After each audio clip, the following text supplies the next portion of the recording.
Well, hello everybody. Welcome back to Roboxy, or formerly known as Roboxy, now known as Homemade Imagineering. Now, you guys, you may be wondering, why did you branch off and make another YouTube channel? Well, the answer is, well, honestly, to be honest, I wasn't too proud of my older videos on this channel, which can still be seen to this day. And that is because I guess I felt they were a bit clickbaity, especially the thumbnails. I took, thumbnail or pictures from online of different animatronic characters that were not my animatronics when I should have been taking pictures of those. So that's really where the main issues stem from. And I got, a few comments over the years saying, oh, this is clickbait. The thumbnail is complete clickbait. And yes, I understand. I agree. But I am back on this channel. And I decided to just give you guys an update.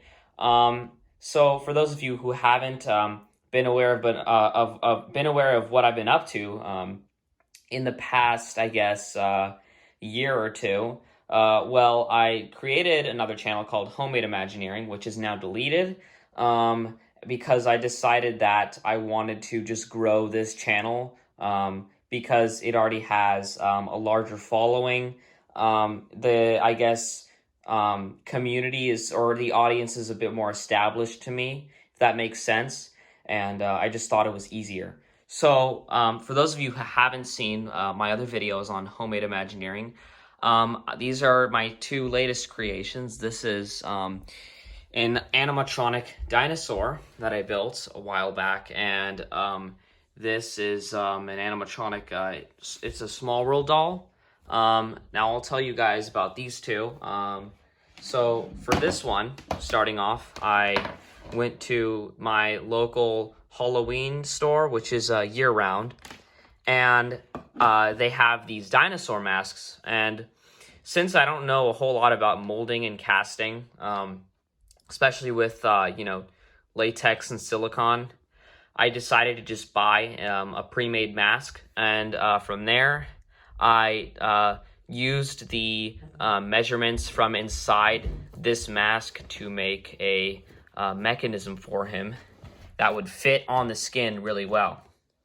Now, how is he powered? Well, I used a Pico servo, which is a fantastic controller from Fright Props.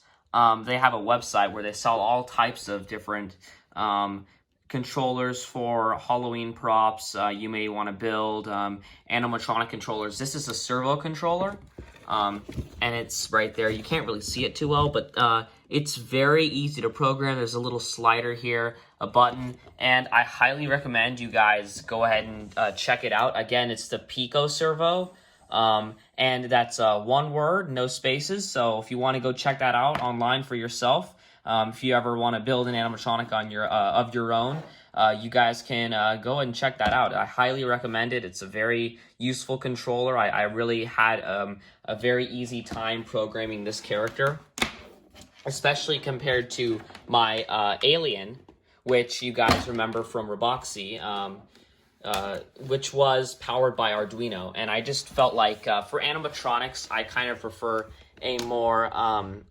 fleshed out control system rather than coding an Arduino. I apologize for these weird camera shots. I kind of just want to film this in kind of just one giant shot, just keep you guys updated. But anyways, so yeah, like I was saying, I felt like I wanted a more fleshed out controller system for animatronics specifically, where I could just kind of move the motors and such with my fingers to make a more fleshed out program. So anyways, all I have to do is reach my hand back here, and there's a button, like you saw earlier on the Switch, and when I hit that button, he will turn on, and this is what he looks like.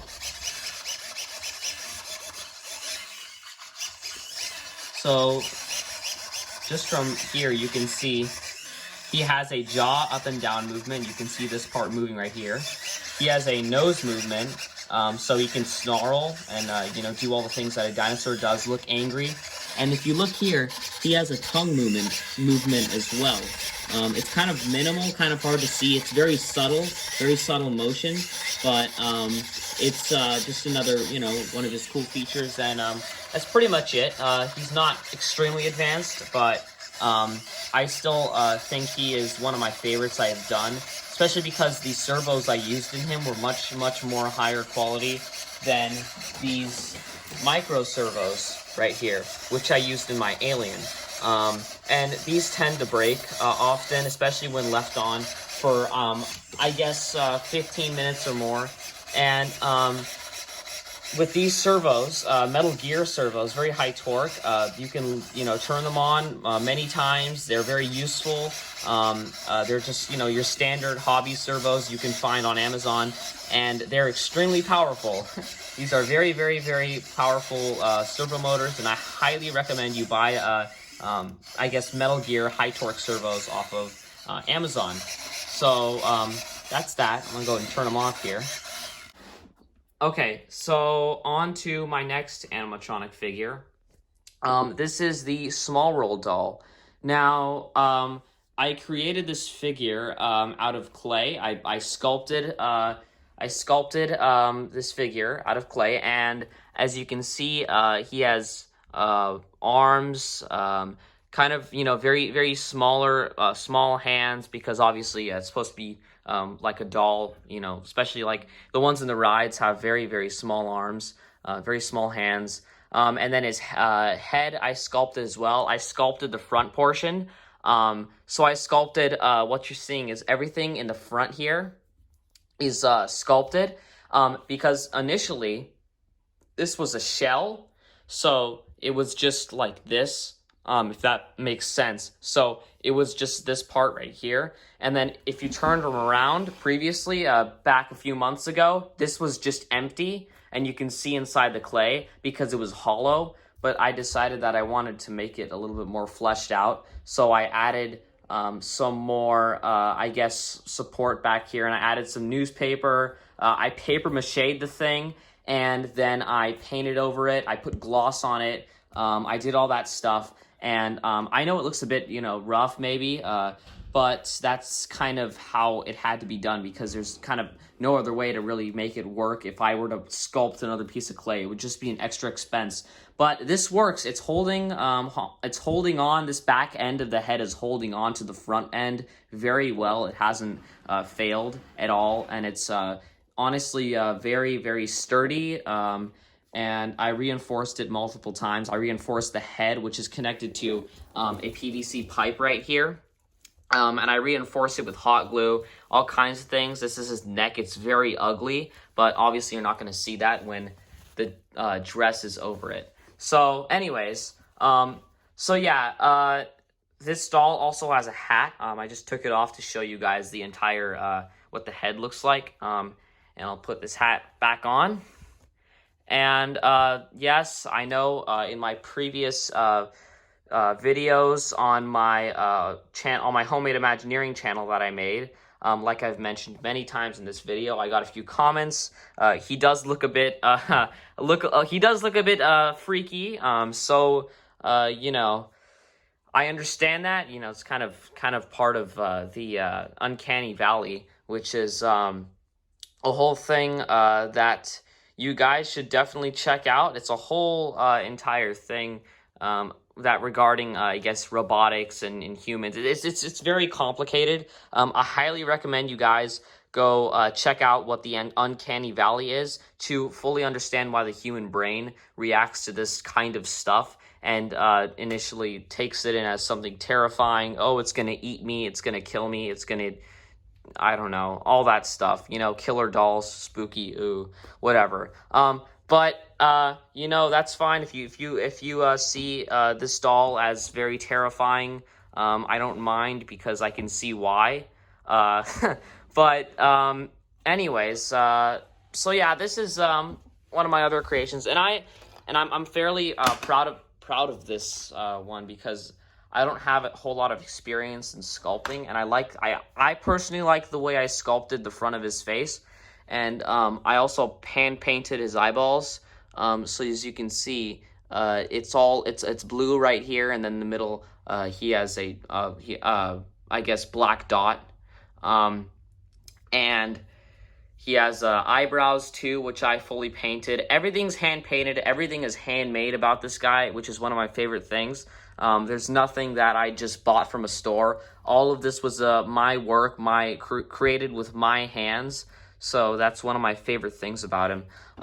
Anyways, I'm gonna go ahead and fix his dress here real quickly, and I will turn him on for you guys, and you guys can see how he works. So just bear with me here. The camera's a bit. All right, here we go. And he's very quiet. So,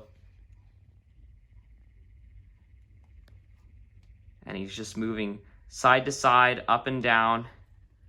Very, very smooth movements. So yeah, and if you look under here, you can see his mechanics. Let me just, again, bear with me. The camera's kind of hard to situate when I'm recording in such a funny way.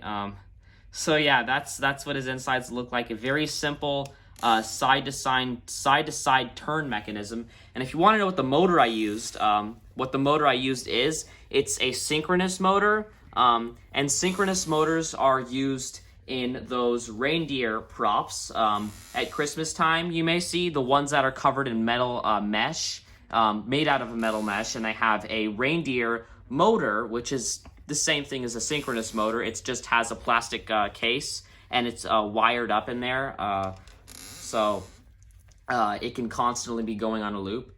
And the great thing about this type of motor is if you stop it or if it hits a barrier, it automatically turns around. So if it's ever under any stress, it'll just turn around. And it's very, very high torque. It's fairly high torque for projects like these, especially small figures, small animatronic figures. If you have a bigger animatronic figure, I definitely recommend something more heavy duty, such as a wiper motor or even pneumatic or hydraulic cylinders. Although sometimes the larger scale a project can get, I understand it gets more expensive. And that's mostly the reason why most of my animatronics are on a smaller scale. Yeah, but anyways, back to the whole point of this video. I just wanted to update you guys on what I have been working on. If you guys have not been aware, I wanted to get a video out on the channel. I haven't been up to a whole lot lately, but I do intend on making more animatronics in the future.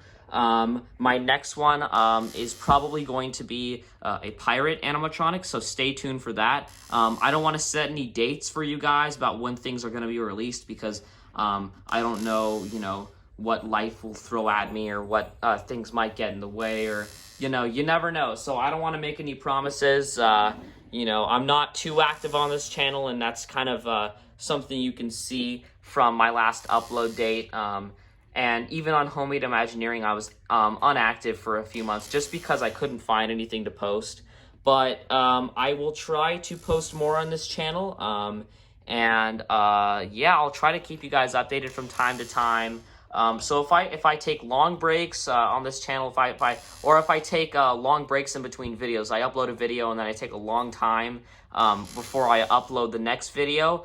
Don't think that as a weird sign. That's probably normal because I'm not always working on things. I don't have a whole lot to upload for the content I make. Plus I want to bring quality content to you guys. I don't want to be making these I gave up making the Lego Mindstorms animatronics, which I used to do back in a few years ago, 2017. So I gave that up because I felt like it wasn't very high quality content. It was very quick, short clip videos. And I made a lot of promises as well, with especially if you look back, there was the Robo Dino thing I had, and there was this elephant puppet I made, which I'm going to leave up still because it's still content that's old and it shows how this channel has progressed, so I don't want to just forget all that. I'm a big believer in keeping that stuff archived. But if you guys go back to my older videos, just have in mind, I guess, I was younger, I didn't have as much, I had motivation, but I didn't have all the materials and resources to work with like I do now, and all the skill set that I do now. So just keep that in mind. And as and my animatronics As I make new animatronics, I promise you they will hopefully, I hope they will exceed the quality of the previous animatronics that I have built. And I think that should be the new norm for whatever projects I work on. But anyways, I hope you guys enjoyed this video. I know it was a bit long. I know I'm kind of rambling on here, but just wanted to give you guys an update about where the channel's going to go. So this is now Homemade Imagineering signing off. I will see you guys in the next video. Leave a comment, like, subscribe, do all that stuff, and I will see you guys later.